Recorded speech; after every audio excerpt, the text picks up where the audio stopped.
Witajcie. Często słyszę pytanie o to, jak odróżnić myślenie od intuicji. Skąd mam wiedzieć, że ten głos, że jest właśnie głosem intuicji, a nie jakimś pomysłem opartym na programach zakodowanych w mojej głowie, na temat tego, kim jestem, co mogę, czego nie mogę, co mi wolno i tak dalej. Na programach, na których zawiodłem się już tyle razy. Pozwólcie, że powiem, jak ja rozróżniam te dwa głosy i w jaki sposób najłatwiej to szybko zweryfikować. Zauważ, że kiedy myślisz, oczywiście do tego, aby to zauważyć, potrzebna jest pewna obecność tu i teraz, pewne zakotwiczenie w ciele. Więc po pierwsze ćwicz to zawsze i wszędzie. Zakotwiczenie w ciele, uważność na obserwowanie tego, co mówi ciało, co czujesz, jak się czujesz w danej sytuacji, w danym miejscu. I zauważ, że kiedy pojawia się pomysł na, powiedzmy, rozwiązanie jakiegoś problemu, pomysł na coś, na twoje życie, na podjęcie takiej czy innej decyzji, wówczas odczuwalny jest w tle pewnego rodzaju lęk, obawa, jakaś niepewność. Jest też potrzeba zabezpieczenia się przed czymś, co domniemujesz, że mogłoby się stać, a co często wcale się nie dzieje. I nie masz żadnych dowodów, że to, co wyobrażasz sobie jako zły scenariusz, w ogóle się stanie. Ale wiesz, czujesz, że obawiasz się. I na tej podstawie, w oparciu o te obawy, podejmujesz decyzję, że zrobisz to czy co innego, co macie zabezpieczyć. Tak wygląda pomysł oparty na analizie i myśleniu.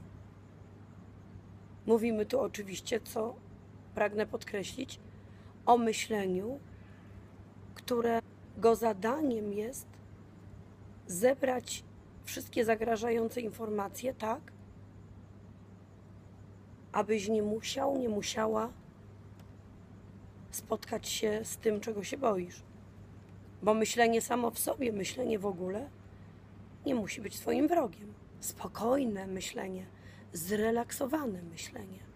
Myślenie, w którym jest obecność myślącego, który podejmuje się zadania rozpatrzenia pewnej sytuacji z ciekawości poznawczej, po to, aby wyciągnąć głębokie wnioski, jest czymś zupełnie innym.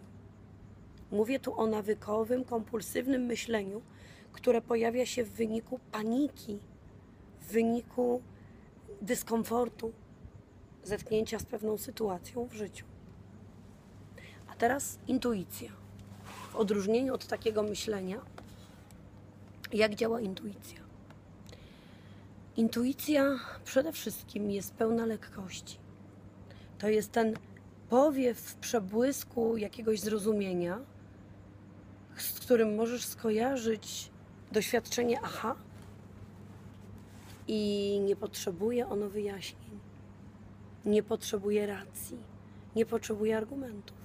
To jest po prostu takie czucie, pewność tego, że właśnie tak będzie dobrze, że właśnie tak będzie lekko, że właśnie tak będzie najbardziej w zgodzie z tobą, z tym, kim jesteś, z tym, co cię niesie, co cię rozwija, po co tu przyszedłeś. Jest w tym lekkość, jest w tym tak na wszystko, nie ma w tym lęku, potrzeby zapobiegania lękowi, potrzeby rywalizacji, potrzeby udowadniania.